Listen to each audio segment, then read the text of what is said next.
Indra Neelameggham, and let's see, make this easier. We will be doing a short presentation of the legendary Choras, their history, their enterprises, and everything related to their golden era. And I will briefly, very briefly touch upon the history of the Tamils till that Chora period and a little bit after that.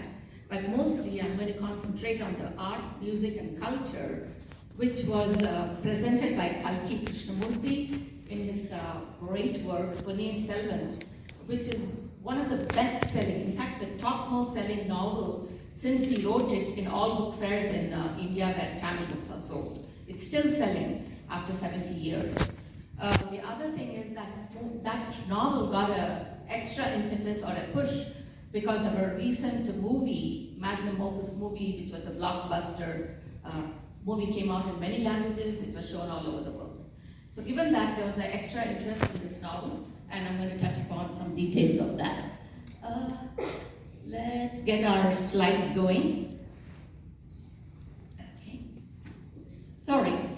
This is the legendary Choras, and what is the history? Talk about them. Their main emphasis was on enterprise, trade, and to achieve their goals of trade, they conquered, they established kingdoms, they established law, order, and governance, irrigation systems to produce more, and many of these enterprises are still in effect and being practiced to this day. Kalki's writing in Ponniyin Selvan, and to a certain extent in his earlier novels, Sivagami Sabadam, wove all this history, the legends, the stories, the culture, the arts of the Tamils into this novel, which provoked an awakening and an awareness. This slide shows the Chora flag, which is the tiger flag. The Chora bronzes are world famous. You can see a little rendering of that. And here is a flower. I'll tell you more about this flower. It is the state flower of Tamil Nadu now, but what does it have to do with the Choras? Shweta, next slide, please. While we are waiting for this slide to come up, I would like to thank Jyotsna and her dance school for organizing this and bringing me in to talk on this topic. I love to acknowledge Samatmika, who's apparently not here today, who put in immense effort to get this organized. We are going to do a series of workshops, the venue issues, prima donnas, mood swings, and also mostly clashes with other programs in the Valley. So we reduced it to 2 talks, a workshop, and then today's presentation. But I will acknowledge Samatmika's immense work in getting all this put together. I thank Shweta, who's behind the podium, behind the control room there to help me move these slides. I'm not going to tell too much about the story because I'm going to let you go read it. It's available in Tamil. It's available in the English rendition, translation that was done by me. To a certain extent, it's available on open source. We'll talk a little bit more on that. There's a lot about artwork, the block printing techniques used to print the art in the novel when it was serialized for more than 4 years. This picture that you see is the teaser poster that came out before the novel started. We are going to talk a little bit, in fact, a little elaborately on the women characters in the book, because that's a favorite topic for me, the empowerment of women. Pulgureli's song, which is a version of it, has become famous due to Mani Ratnam's movie, but the wordings for her original song were different when Kalki wrote it. And the young children in our valley are going to sing that song for you a little later. Manimaigala's song and why it's important and what were the dreams of the Choras. Next slide, please, Shweta. This slide is a lot of text intensive because it's retelling the history which is more than 2,000 years old. We start with Kirari, which was approximately the predated or contemporaneous with Mohenjo-daro civilization. Then the old Tamils of the Sangam period, early Choras, Pandyas, and to a certain extent the Cheras. Pallavas of Kanchi, who are the epitome of temple architecture that still survives. The powerful Chalukyas of Vataki, Kalyani, and Vengi, present-day Andhra Pradesh, Karnataka, parts of Maharashtra. These kings ruled those. Later Cholas, who emphasized seafaring trade, relationship with country, they made the Bay of Bengal their lake, because their dominion spread all over the country. They touched upon east coast of Africa, the southern tips of the Arabian Peninsula for their trade. And of course, the reason I leave this slide in is because it shows a map of India when Rajaraja Chola came to power in the year 1070, almost 1,000 years ago. So the empire of the Cholas, which was even bigger before this, shrunk because of certain internal strife. So when he did come to power, he felt his kingdom had shrunk, and then he expanded it. Next slide, Shweta. Here's a picture some of you might recognize. I'm going to talk a little bit about the context and times in which this novel was written. It was written from the year 1950 to 54, serialized a couple of chapters a week in a magazine called Kalki.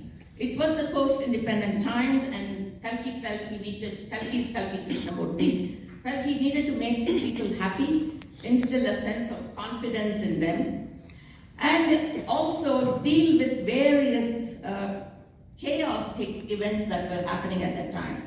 It was a newly risen independent India, hardly few years. Mahatma Gandhi had been assassinated, hardly 3-4 years after that. Nehru and Patel had their own issues, while the southern states were not sure if they will be recognized up in the northern UP-dominated Indian constitution. Emergence of local movements, local art, local culture emphasis was taking place, which was not very comfortable to the people. So Kalki wanted to show something. Yes, everything is positive. In spite of all this chaotic stuff, we will rise and we will be happy. The power play of the Dravidian movement, the old Tamil literature is addressed upon it. One of the big concerns for people was, there is no king to rule. We've never lived without a king. What is this new democratic movement? Will it really protect us? And Kalki touches upon that topic quite a bit in his novel. Here's a picture of Old Tamil. If any of you are from Chennai area, do you recognize the street or maybe not? This is the famous Annachale or Mount Road of yore, and there's a building right in the middle which is the facade of the Higginbotham's bookstore. That facade still exists, that bookstore still works. Look at the tram with both Hindi and English writing. Hindi was not yet banned from Tamil Nadu. This is the 50s with which we start the story. Next slide, please. Here is a montage of several pictures. The black and white picture shows a person of European descent in the middle. His name is Ellis Duncan. It's spelled with a G, not a K, not a C. He's an American, but avid film producer, director in Tamil Nadu. He built up the Tamil movie industry. Karunanidhi, Annadurai, MGR, all built upon what he did. Ellis Duncan was chided, parodied, ignored, hated. In fact, Kalki himself wrote, what kind of a movie does this man produce? He's bringing pornography amidst us. Because Ellis Duncan introduced a kissing scene in one of his movies. This is pre-1950s. But his movies were fabulous. The movie-making techniques, the trolleys, the lighting systems are still in use in spite of the much advanced CGI and media immersion. So Ellis Duncan, when Kalki later produced his own movie, whom did he use to direct his movie? Duncan. And then the person to the far right of me, that slightly darker faced gentleman, is Ponniyin the artist. He's a master artist, the master of showing light and dark in two dimensions.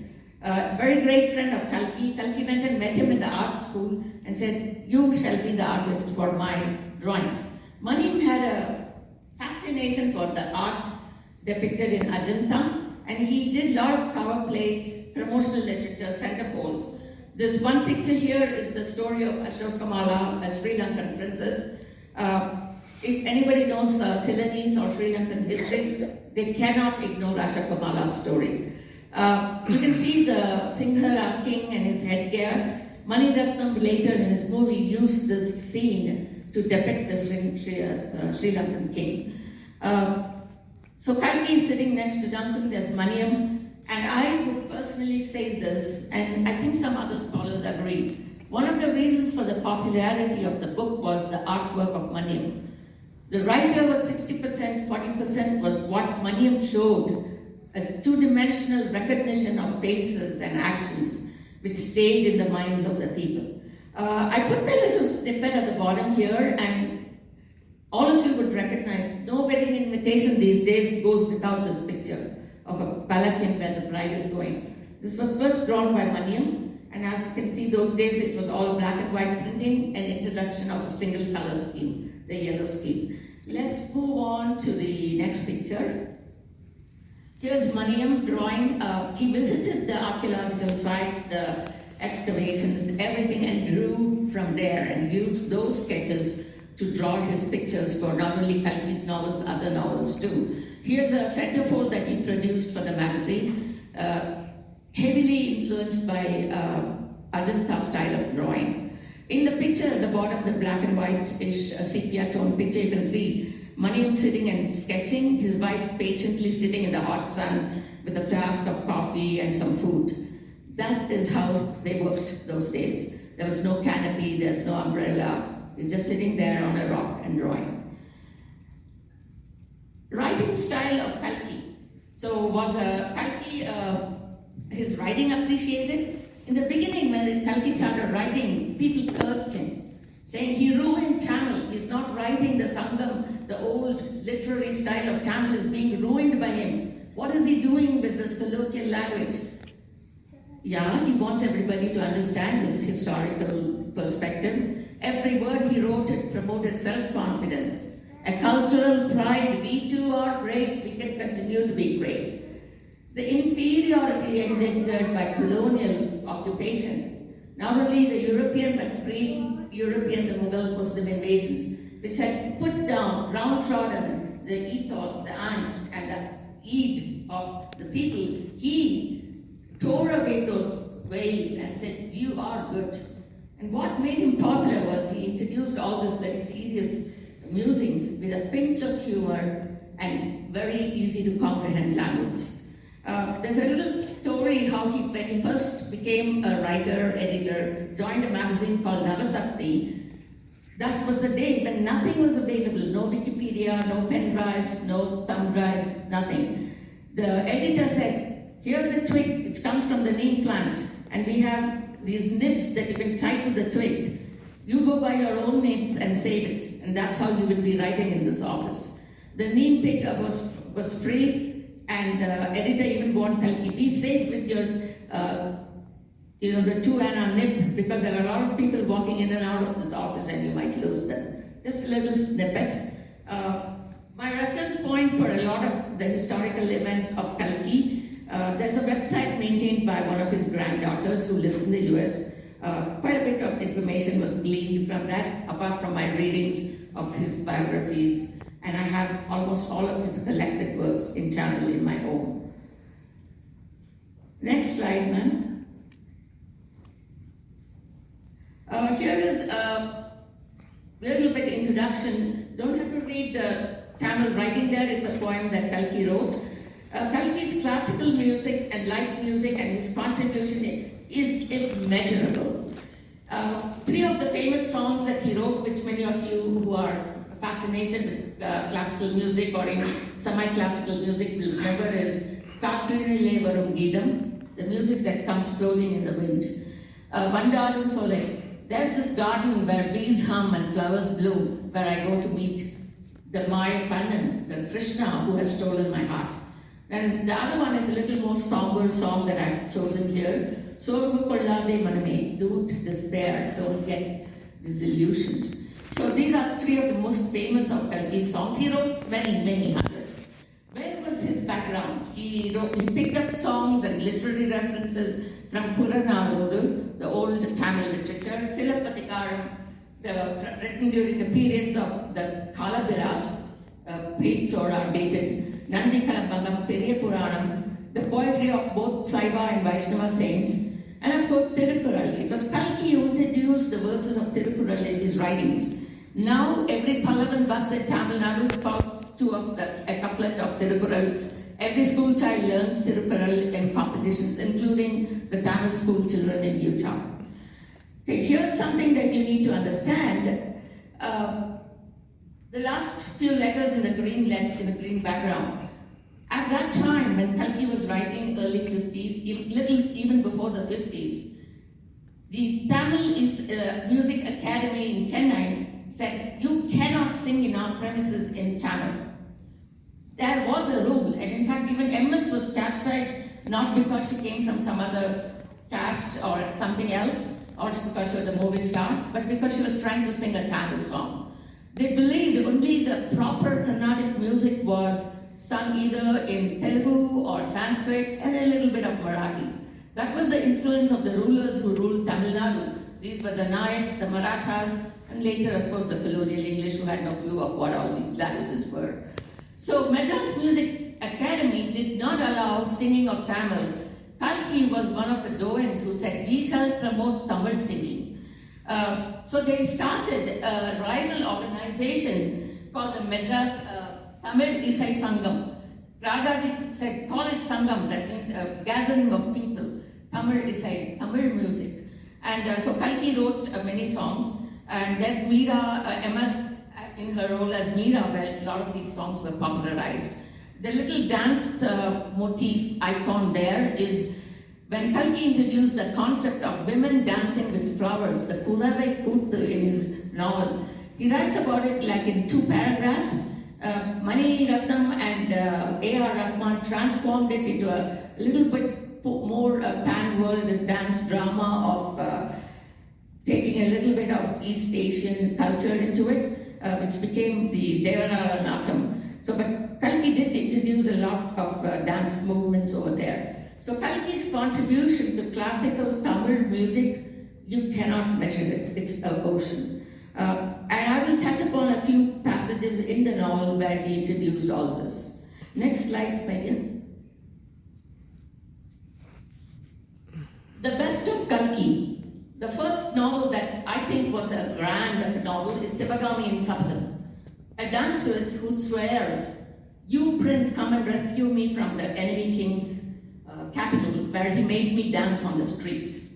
Set fire to this capital and destroy these streets where I was forced to dance as a slave. So that is her sabadam, her vow, her challenge to the Pallava prince. Because of her, the Pallavas went and conquered Vatapi, the Chalukyan capital, and razed it down. And one of the generals brought back a figure of Ganesha. That is the Vatapi Ganapatim. Every classical music child, the first song you learn is this in the Ragam. So Vatapi Ganapatim, that's where Vatapi Ganapati came from. In Sivagamiyin Sabatham, Kalki introduced, go look at Ajanta. We have frescoes as great as Michelangelo's. We have frescoes of everlasting colors. Do you even know where these cave paintings are, where these caves are? Nobody knew. It was not the agenda of the Britishers to promote art and culture. They had discovered these caves, and to a certain extent they preserved it. But it was not a tourist spot. It was not known to anybody beyond that little Aurangabad and Maharashtra area. So Kalki introduced this grandeur of Ajanta paintings, the colors, in the book Sivagamiyin Sabatham. That's the plate of the book that's at the bottom in color. One of the key characters is a monk called who's like a villain in that book. The other famous book is Alai Osai, or The Sound of Strong Waves. It's a more contemporaneous, not a historical novel in the old history, but new history of independence times.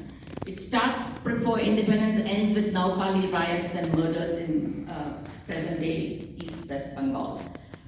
It's the story of Sita, who goes through middle-class life full of travails, the colonial power, the power of these princely states of India, and eventually Gandhi. And this is where Gandhi's teachings are espoused by Kalki. He was a firm believer in Gandhi.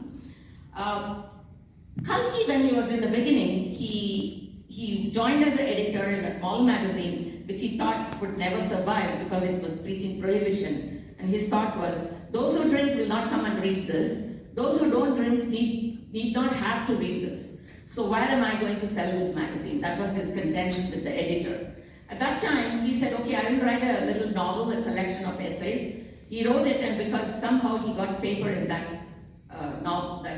printing press he worked, he printed 1,000 copies of his book thinking it will sell. He sold 4.5 copies. What's that half copy? If somebody paid, I can only pay 50% of your cost. And he took a book. So the rest of the books were stacked in piles inside his very small living space. His children ran around these stacks and played. At that time, he met Vasan, S.S. Vasan of Gemini Studios, who was promoting a magazine. To sell that magazine, he did crossword puzzles. People paid 5 annas to go enter in the competition, and the winner got some 50 rupees or 100 rupees. But S.S. Vasan made money because there were so many entrants thinking this princely prize. But he wanted to pad up this crossword puzzle magazine, and he asked Kalki, come work for me. I'll pay you 10 rupees as a princely sum those days. I will give you a house to live in and a Morris Minor car. You don't need anything else. Come and promote my magazine. And by the way, I'll sell your book. So Vasan not only sold the remaining copies of the book, he printed 1,000 more and sold it. Vasan could sell anything. And then he had Kalki, who was thankful and who worked, and he introduced the magazine called Anand the Vigadan. Anand means being happy. It's a joke. The magazine's cover always had a joke in color plate, which made people go and buy it. So the first page itself was a joke, and inside you'd have a few essays, and then of course the famous crossword puzzle. So he built it up as one of the biggest selling magazines. One of his victims by Vasan was, don't get too much into politics. I don't have the money to pay the fine that the Britishers are going to levy if I say anything against the king. So Kalki developed a very satirist style of writing. The words will sound, if you translate it to the British, as if he was praising the king and the queen and everything. But the way he wrote it, those who knew Tamil knew the slayed, the double entendre, and he was making fun of this colonial regime. Towards the end, he had a fallout with Vasan because of 2 reasons. Kalki went and asked for a raise in wages. I have 2 kids now, I have to take care of my family. And Vasan said, what are you going to do with that extra money? You don't need it, I'll take care of you. And the other was, he said, you cannot go and work for Gandhi. Gandhi was recruiting people to go to jail, to fight Quit India movement and all that. But Kalki wanted to go to jail to serve Gandhi. And he said, wait 3 months, they'll let me out after 3 months, I'll come back and run the magazine. But Vasan didn't like it. Kalki did go to jail to obey Gandhi's dictum. And in that jail, he met Sadasivam, who's the husband of M.S. Subbulakshmi. And they said, let's start a new magazine. We don't have to depend on Vasan. And the magazine was Kalki. And he said, this is the warriors. We don't have paper. We don't have ink. How are we going to print a magazine? And Sadasan said, you don't worry about it. My wife will act in movies and will get the money. So M.S. Subbulakshmi acted the male part of Narada in one of the movies. They got the money, started the Kalki magazine. To this day, the Kalki magazine survives because they reprint the stories written by Kalki. Next slide, Sweta. There are 2 pictures here. Why was this novel popular? Everybody may ask. I can't see the audience, so I'm not even sure if there are 10 people or 50 people, but why was this novel so popular? Why is it still so popular? It's a very personal, relatable novel.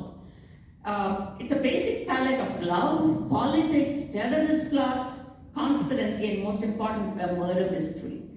An unsolved murder mystery to this day. The picture about the 4 young girls, this was even in the late 90s, early 2000s.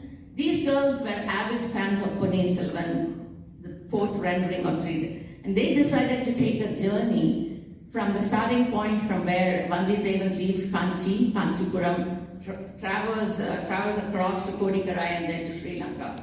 So they made a journey that way and published it as a blog.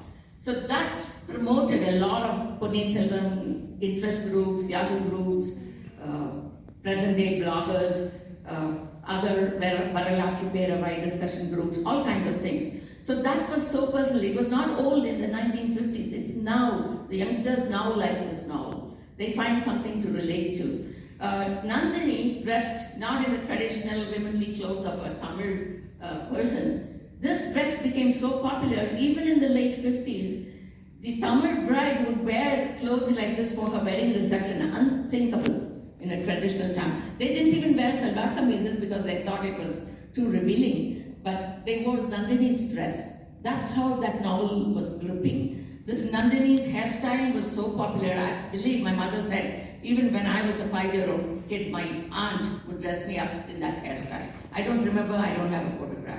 So this lively imagination promoted by Kalki Krishnamurti meshed with history and meshed with descriptions of actual places where he instigated, go see that place, go experience that place. That's what his novel would say. So that was Kalki's attraction for any generation, intergenerational reading. Most people were introduced to the novel when they were about 15 or 16. That's when I first read the novel. Next slide, my dear. Here is, again, why is this novel so particularly popular? At that time when Kalki wrote this, and earlier when he wrote Sivagami and Sabadam, it was beyond the Tagore and the Bengali writers. Most magazines in many parts of India, they didn't even use Premchand. Even Hindi magazines, other magazines used the translation of the Calcutta school of writers. The Bandyopadhyayas and Chattopadhyayas were the inspiration. These novels were translated and published in Tamil magazines. So Kalki said, I'm going to write a novel that is in our own language. Also, the others are a little educated. If you went to a missionary school or some other school, you tended to read Tale of Two Cities or the missionary-centric, Eurocentric novels of Dumas and the poetry of the romantic poets of English literature, Keats and Shelley and Wordsworth. So, beyond that, beyond the Puranic stories of Mahabharata, Krishna, Bhagavatam, Ramayana, he said, let's write something that people can relate to. He talked about battlefields. He said, no, I know the World War's over, Dunkirk is over, Waterloo is over. You know the exact date, the exact formation in these battles. Do you know about Takkolam? Do you know about Sripurambiam and Jaipur? So here's a sculpture. In the Battle of Takkolam, the king, the Chora king, is killed by the enemy king on top of an elephant. So he's called the prince who died atop an elephant. So who maintains the sculpture? The Choras sculpted this. That was a terrible defeat for the Choras. The Takkolam battle changed history. The Choras were crushed by the Pallavas and the Vengi, the Chalukyas of eastern Vengi. But the Choras depicted even that. They wanted to depict history. So Kalki talked about all these battlefields, about Chilapadigaram and the poetry of the Sangam period and Tirukural, of course. So that is why this novel was popular, because he first presented all these classical works in an easy to understand Tamil. He would quote the poem, translate it into easily readable Tamil, and then put it in the context of a love story or a battlefield. So people could relate to it and they would quote it and read it again and again. Let's move on now to the next slide. Where was the reference material for Kalki? I'm kind of running along a little bit because we're kind of short-timed and there's several events after this. Epigraphy, kalvettu, that means carvings on stone, just like that. So Kapilar, the Choras, Pallavas, and even the Pandyas were famous for inscribing everything on stone. They built temples, they built anaikats or dams, they built waterways, and wherever there was a stone building, they would carve something on it. And the interesting part is the first few lines would be in Sanskrit, and then it would be repeated in Tamil. So you were sure that what was being depicted was not being changed by one or the other in later times. So if you go to Tanjore Big Temple, even today, there's miles and miles of carvings that shows the history of the Tamils.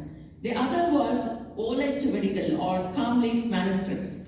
There's a huge library in Tanjore maintained by the Maratha kings, even today, the Tanjore library. The interesting part was these palm leaves were eaten by termites. So every 10 years it has to be re-scribed into fresh leaves and stored.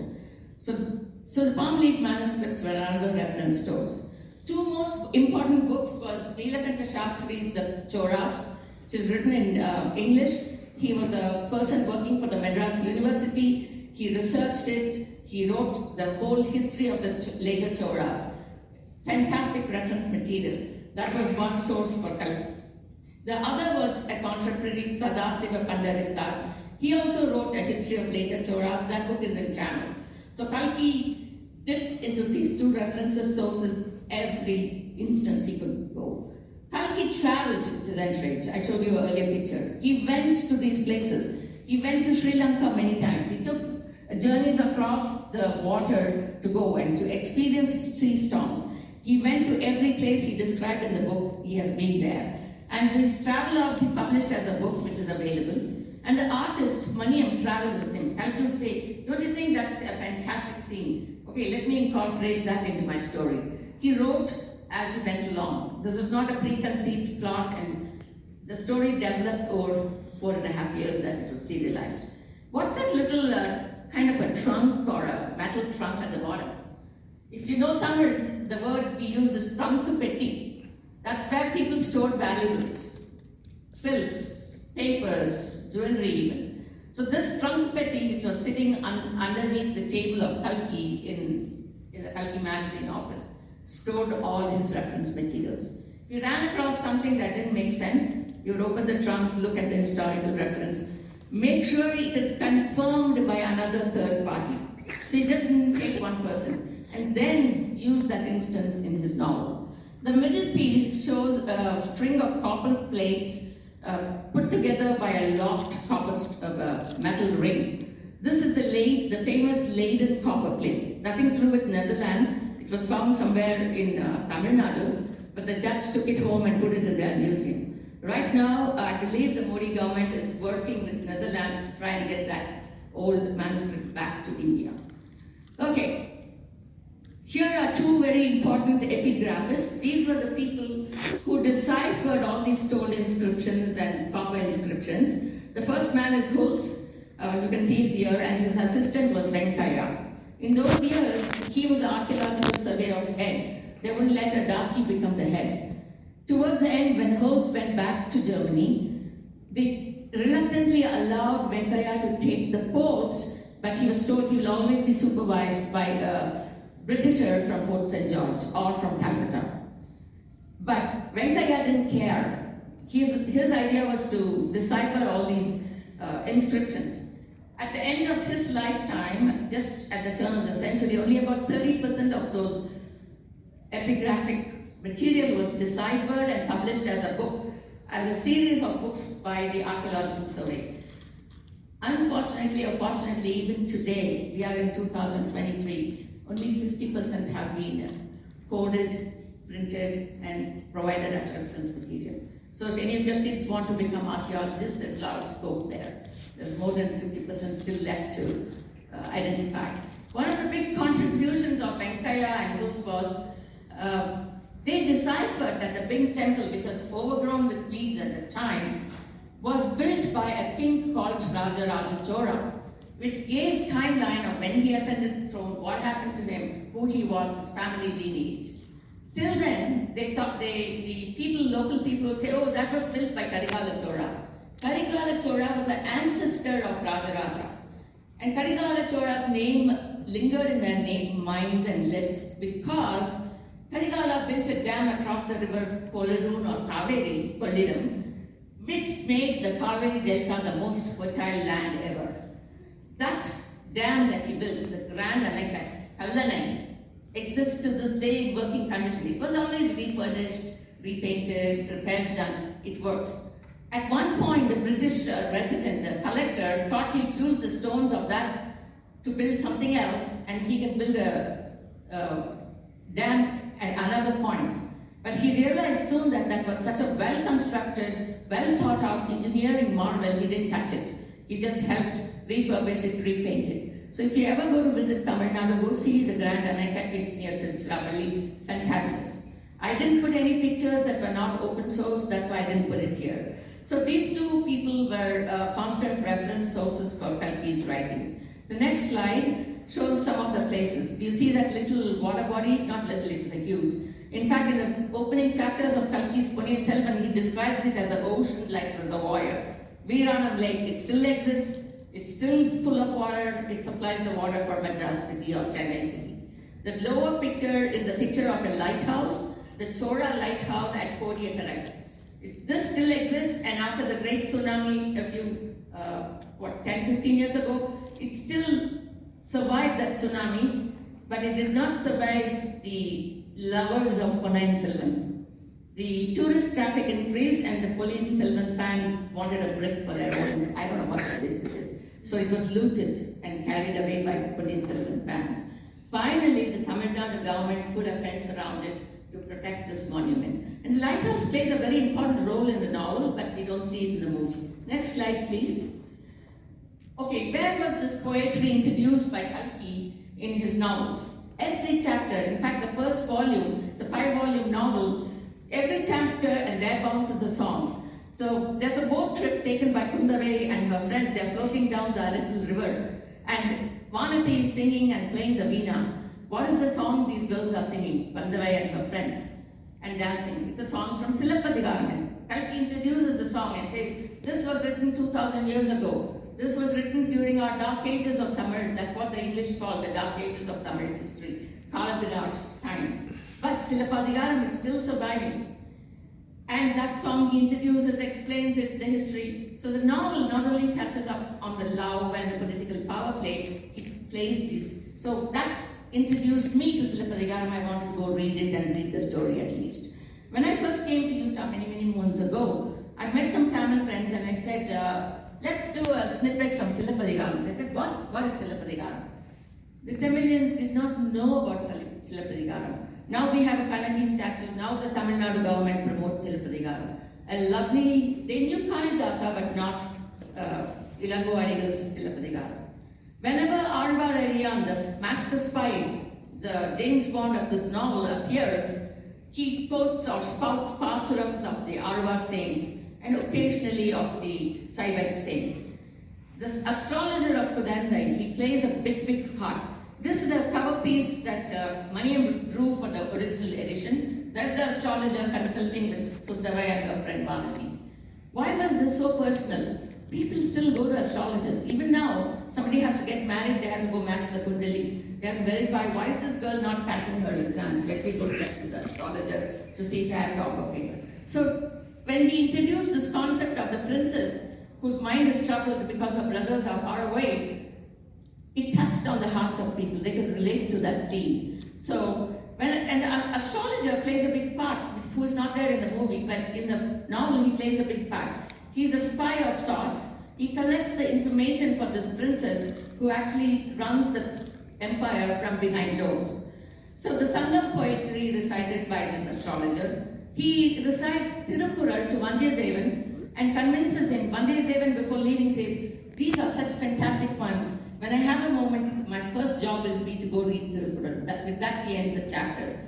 The bards visit the emperor and recite Sangam poetry and saying, once upon a time we exported food. What is happening now? Why are we not sending food to other countries? So the king realizes that and he says, I understand, my minister, what you're trying to hint to me, those old poems. So there's poetry there. Every little chapter has a poem.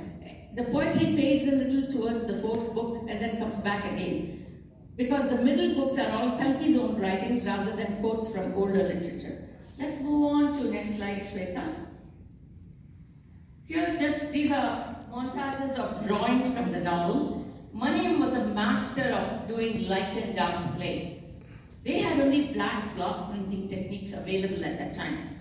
The other multicolor printing presses were available but very expensive. It was just out of the warriors, everything was in shortage. But look at the way Maniam played with light and dark. There's a ship struck by lightning in the middle of the ocean. It comes in the second volume called Whirlwind. Vandiyadevan is tied to the mast by pirates who set fire who leave the boat thinking it's going to sink. And lightning strikes and he's enmeshed in this fire and storm and water. Oh, fantastic descriptions of storm at sea. You talk about Titanic these days. There was a Titanic in Ponniyin Selvan at that time. If you love that movie, go see these chapters in Ponniyin Selvan writing. Look at the dark and white. He just had two colors to play with. Maniam shows the darkness, the horror of the distant sea. The spy is looking over the wall. And then the bottom picture is Nandini sitting in her Lata Mangaram, lit up with lovely oil lamps. She's like an Apsara tree, a divine maiden from the heavens. When Vandiyadevan comes and meets her there. I have friends even now, even in Salt Lake, who can verbatim quote that chapter of that repartee between this Nandini and Vandiyadevan. Fantastic dialogue. And that was the masterpiece of Kalki. Dialogue which was memorable and which is topical even to this day.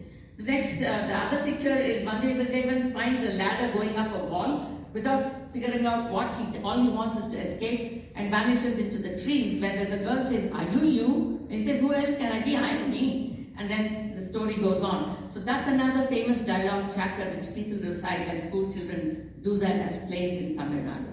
Again, show the play of light and dark which Maniam espoused. These were big plates in the middle of the novel, which made the novel itself remain in memories. Next slide. More pictures. Vandiyadevan entering the Kalambur fort in the darkness by quenching the warriors who are blocking him. Vandiyadevan is inside the art gallery run by the Parur chieftains. He's looking at the art and fascinated, and suddenly he realizes he cannot step out of that art gallery. He's being guarded a prisoner in there. So he strategizes and escapes. So there's that drawing there. So this is Maniam's grandeur. The whole panel shows a lot more artwork. And that's the chance for Kalki to talk about artistry and artwork of the Choras. Next slide, please. Okay, this is a favorite topic for me, and I could do a lecture on this itself. The women in Kalki's creations. Some of the most poignant emotions he depicts in two-dimensional words, and Maniam brings it out in his drawings. Who are the most what shall I say, memorable women? Poomarili, of course, she's the boat girl who was strong, who was motivated, who was the new girl, modern girl of post-independence era who says, "I can achieve." It is that foundation that Kalki laid, telling women, you can study, you can learn, you can do all these jobs, that built up many people in Tamil country to say, let our girls go study, let our girls go get degrees, let our girls become engineers and doctors and others, architects.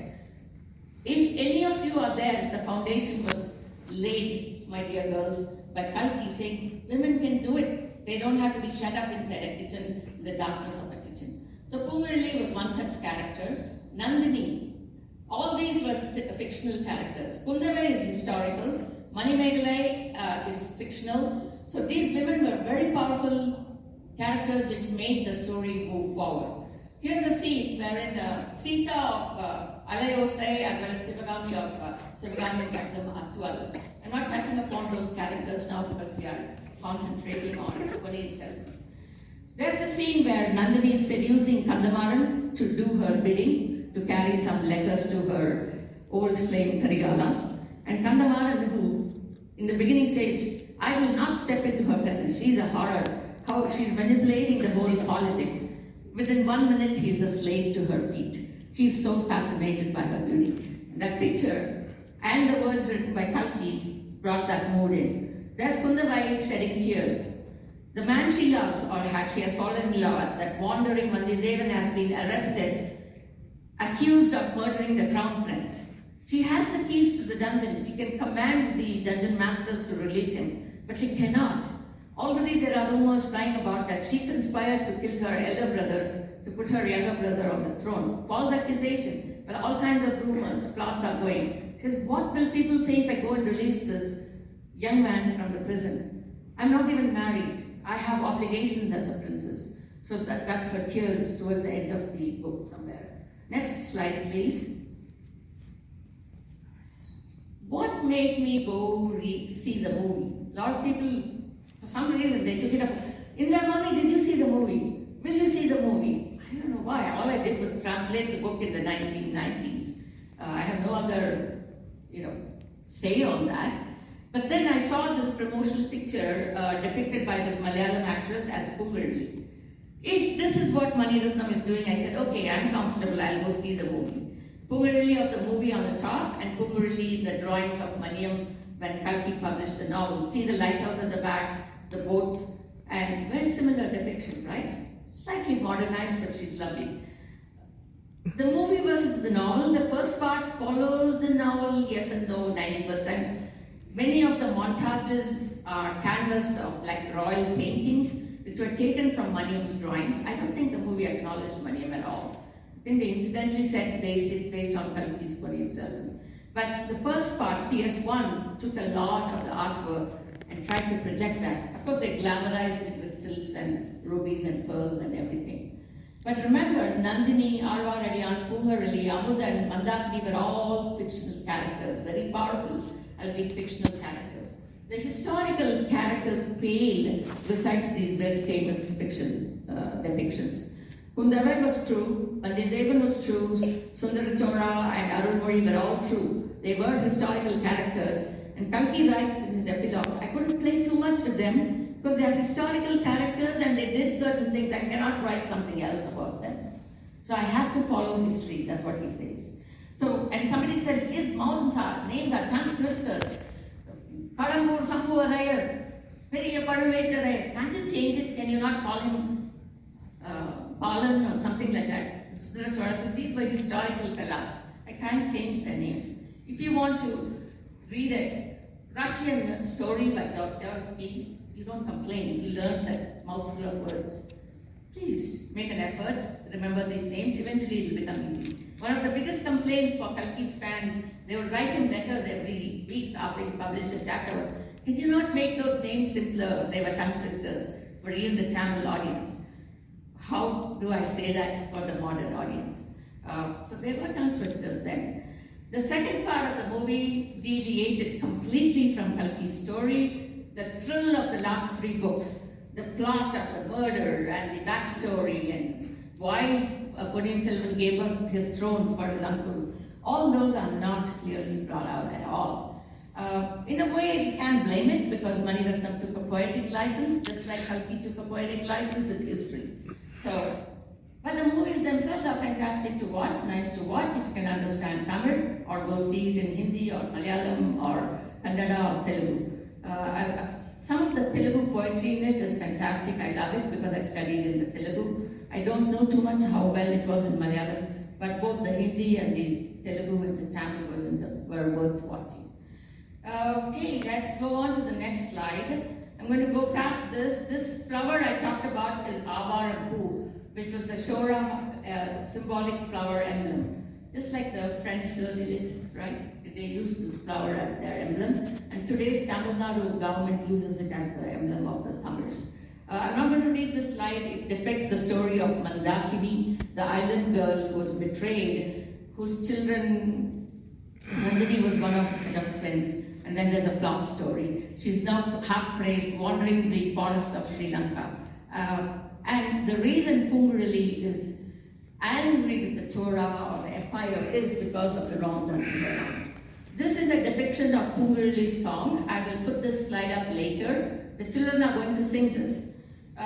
This song by the boat girl is When Babes Will Seize Us, Lale Kadalu Moindirukkai. Ilago Krishnan rewrote that song, fantastic verses by Ilago Krishnan, set to modernized music by A.R. Rahman. Fantastic, it took the ethos, the meaning of that into light music, so I like it. While this song that the children are going to sing in a Carnatic music style. So we'll look at that. Pungarali, the stylish girl, the distant forest stood still to listen to her music. But what is the anguish that dwells in the heart of this young maiden?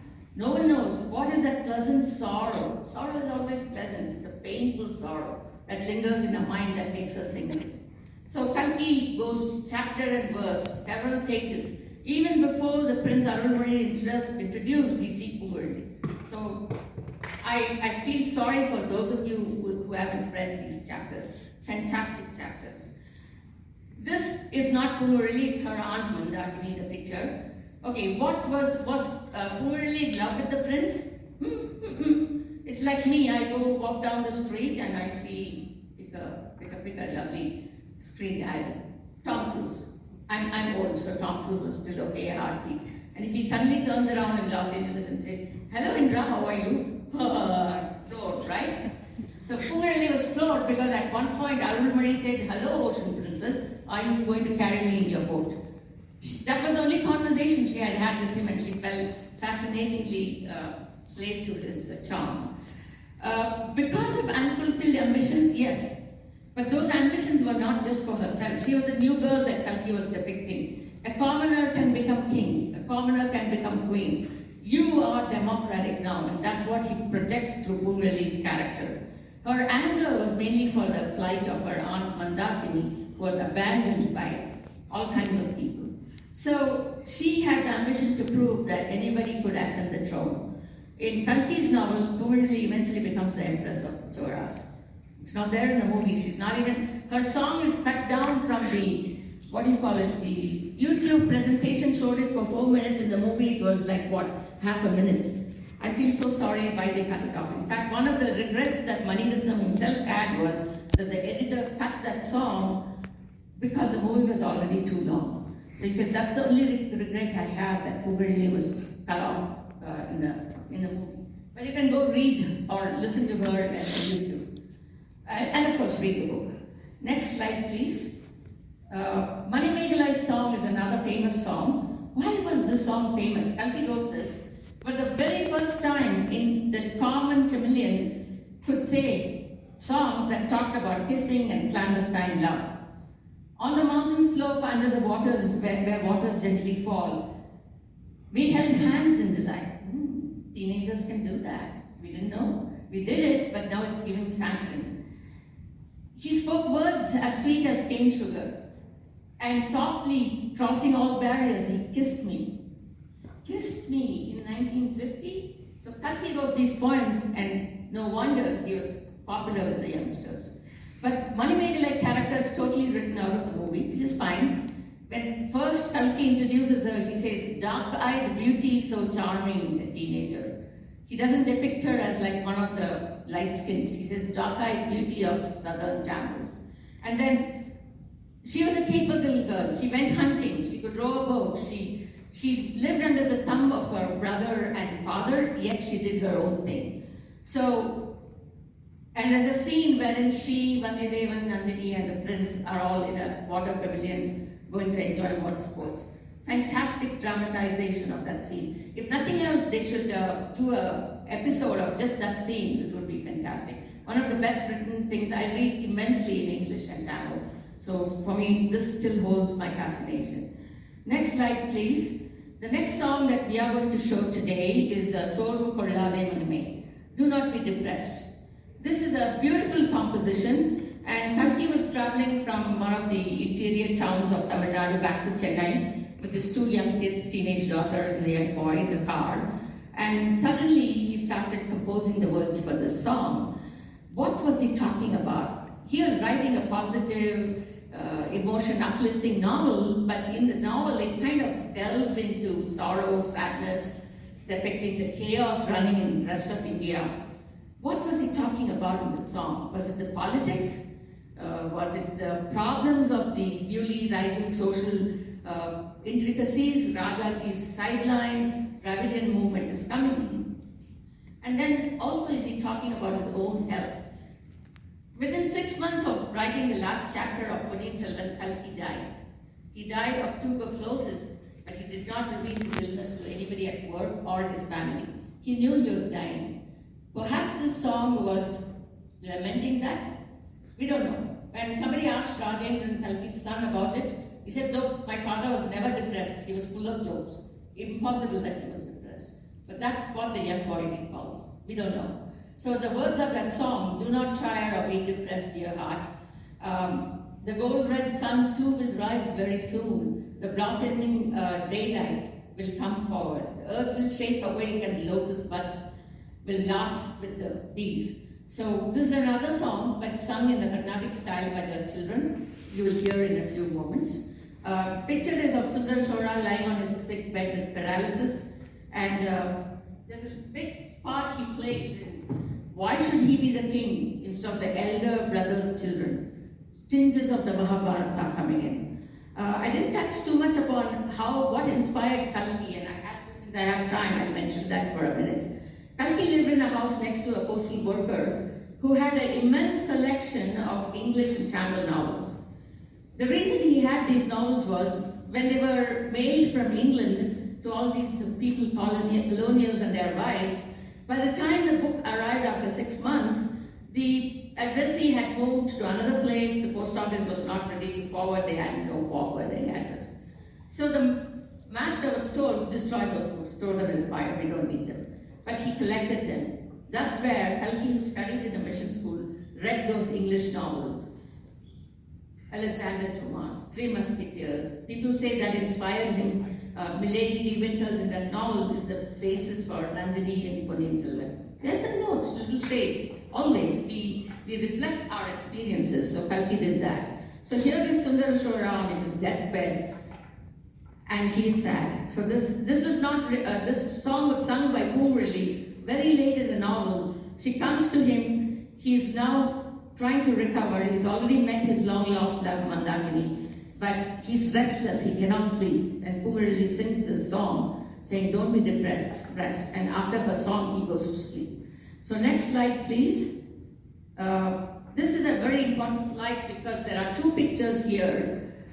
One of the biggest things that Rajaraja achieved was ensuring safe trade route.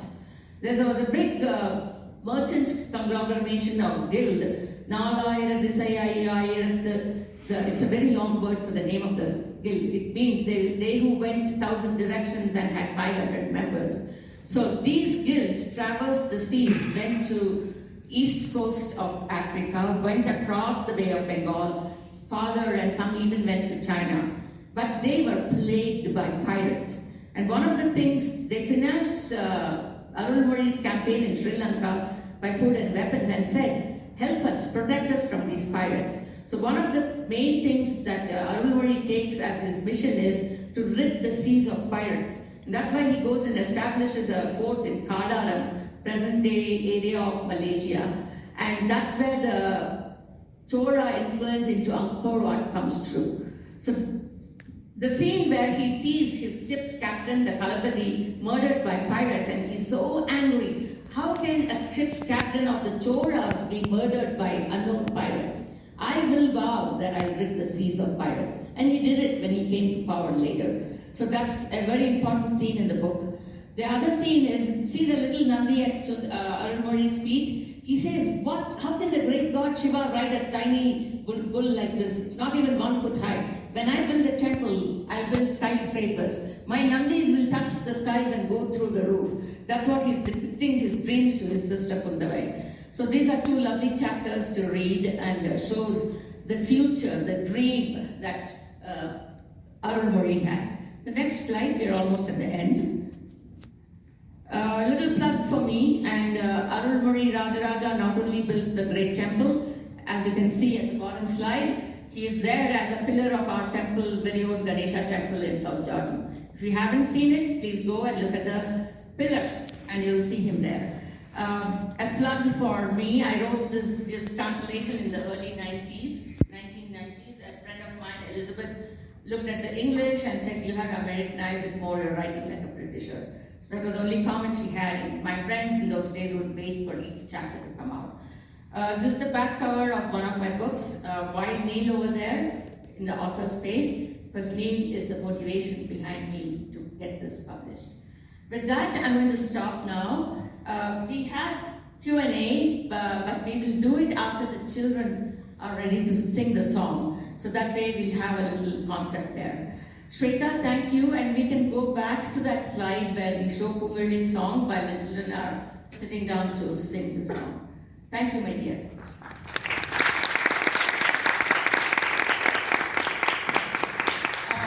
The organizers have told me we'll do Q&A a little bit after the children finish their songs. The two songs they are singing is Alaikadal Oidirka Manam. Why is my heart storming when the ocean waves have quietened? And then Don't Be Depressed, Dear Mind.